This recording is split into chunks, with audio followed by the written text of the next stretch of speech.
का स्वागत है। शफी मुस्लिम हाई स्कूल में मैं पहुंचा हूं। यहाँ मेरे पीछे आप देख रहे हैं गार्जियंस भी हैं, बच्चे भी हैं। खास करके ये गार्जियंस की मीटिंग है, क्योंकि गार्जियंस की जिम्मेदारी होती है अपने बच्चों को स्कूल भेजना, उसे तैयार करके स्कूल भेजना। अभी बिहार सरकार का शिक्षा विभाग से एक नोटिफिकेशन आया है जिसमें 75% अटेंडेंस उपस्थिति लाजमी है। उसके लिए मेरे हाथ में आप देख रहे हैं एक शपथ पत्र है, जिसको लेकर के विद्यालय के जो शिक्षक हैं, प्रिंसिपल हैं, उन लोगों ने गार्जियंस की और बच्चों की मीटिंग बुलाई है और उन्हें समझा रहे हैं, उनकी काउंसलिंग कर रहे हैं कि आपके बच्चों का स्कूल आना कितना जरूरी है। उनका कहना है कि हम शिक्षक लोग पढ़ाने के लिए तैयार रहते हैं, समय पे स्कूल आते हैं।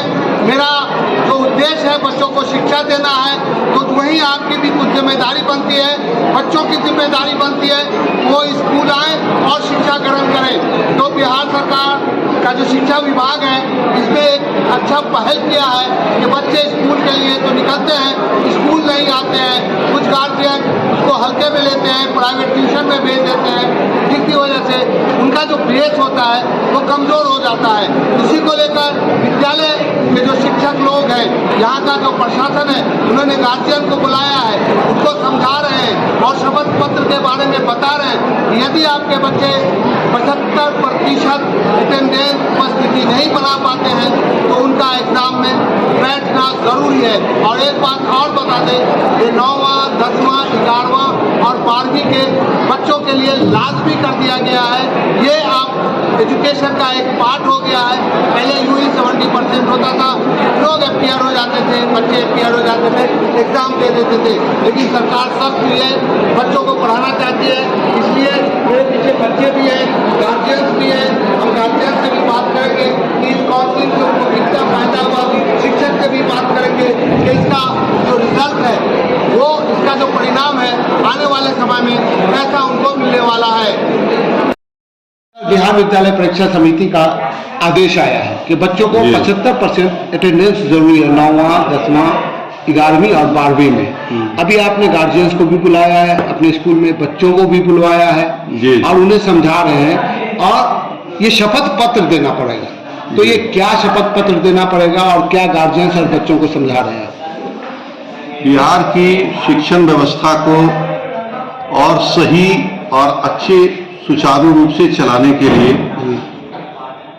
गार्जियंस ने, बिहार सरकार ने बहुत बड़ी पहल शुरू की है और इसके पॉजिटिव रिजल्ट आने लगे। पॉजिटिव रिजल्ट ये है कि स्टूडेंट्स अब विद्यालय में आने लगे।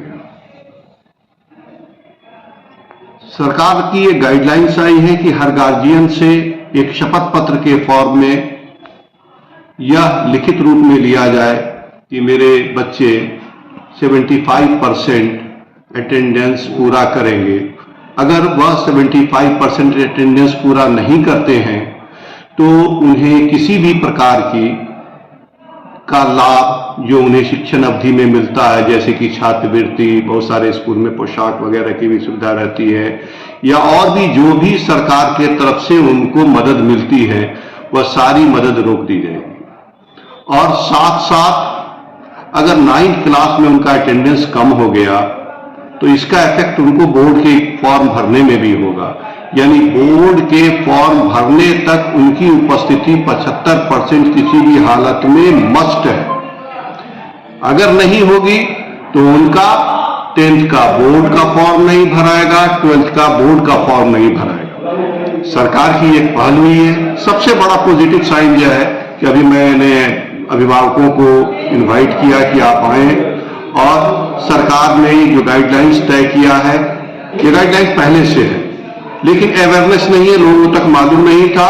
तो इस चीज को हम अपने छात्र के जो अभिभावक हैं उन तक भी यह मैसेज देने के लिए कि वह भी समझ लें, अभिभावक भी, कि अपने बच्चों को स्कूल भेजना मस्ट है। अब सरकार इसको सख्ती से इम्प्लीमेंट कर रही है, बहुत सख्ती के साथ। लेकिन इसमें एक सवाल बनता है कि कुछ बच्चे ऐसे होते हैं जो ठीक उनका अटेंडेंस उनकी बीमारी की वजह से या कुछ आर्थिक स्थिति की वजह से पूरा नहीं हो पाता है, तो इसके लिए भी कोई पैसेज दिया गया सरकार? देखिए, जहां तक मेडिकल की बात है किसी का पैर टूट गया तो प्लास्टर लग गया, वो स्कूल नहीं आ सकता जी तो उसके पास एक मेडिकल प्रूफ होगा। जी जी। और जहां तक आर्थिक की बात है तो सरकार तो आर्थिक मदद कर रही है आपको पढ़ने के लिए, सरकार की तरफ से आपको आर्थिक मदद मिलती है छात्रवृत्ति के फॉर्म में या अलग अलग फॉर्म जो है उस फॉर्म में मिलती है, इसलिए आप यह नहीं कर सकते। और जहां तक आपने कहा कि कमजोर वर्ग और आर्थिक रूप से पिछड़े वर्ग, तो आर्थिक रूप से पिछड़े वर्ग में उनके गार्जियन आर्थिक रूप से पिछड़े हैं, उनके बच्चे को तो सारी सुविधाएं मिल रही है, तो बच्चे स्कूल आएंगे। बहुत सारे आप बड़े पत्रकार हैं, आप बहुत समाज से जुड़े हुए हैं, आप देख रहे हैं कि बहुत ही आर्थिक रूप से कमजोर घर का बच्चा भी IAS, IPS, नीट और इंजीनियरिंग और बड़े बड़े कंपटीशंस को निकाल करके अपने परिवार को बहुत आर्थिक दृष्टि से कमजोर से एक मजबूती की तरफ ले जाते हैं। तो हम भी अपने गार्जियंस को इस चीज के लिए प्रोत्साहित करते हैं और बच्चे को ये बार बार बोलते हैं कि देखो ये बहाना नहीं है कि मेरे पास ये नहीं है, तुम्हारे पास किताब नहीं, बोलो हम किताब खरीद के देते हैं। ऐसे हमारे यहाँ बहुत सारे टीचर हैं जो कहते हैं कि मैं तो 4 से 10 लड़का का जब जरूरत तो बोलिए किताब हम खरीद के देंगे। इसके दूरगामी परिणाम क्या होंगे?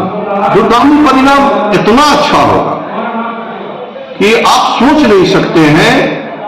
हमारे यहाँ बहुत सारे बहुत पुराना स्कूल है, 1932 का स्कूल है, टहलते हुए 60 बरस 70 बरस के बूढ़े लोग कभी कभी आ जाते हैं अपने पुराने स्कूल को, तो उस वक्त का किस्सा जो सुनाते हैं वह माहौल बन रहा है, बनेगा। लोगों को सरकारी स्कूल पर भरोसा फिर से जाएगा और इसमें बहुत हद तक कामयाबी मिल रही है। आपने अभी देखा है, मैंने सिर्फ एक कॉल सारे गार्जियन को किए हैं, मेरे हॉल में इतनी जगह नहीं थी कि मैं कायदे से उनको बैठा सकूं, जिसके लिए मैं उन सबसे माफी चाहता हूं। तो दूरगामी परिणाम तो होंगे। जी, परिचय सर? जी, मैं डॉक्टर मोहम्मद परवेज, प्रिंसिपल +2 शफी मुस्लिम हाई स्कूल दरभंगा।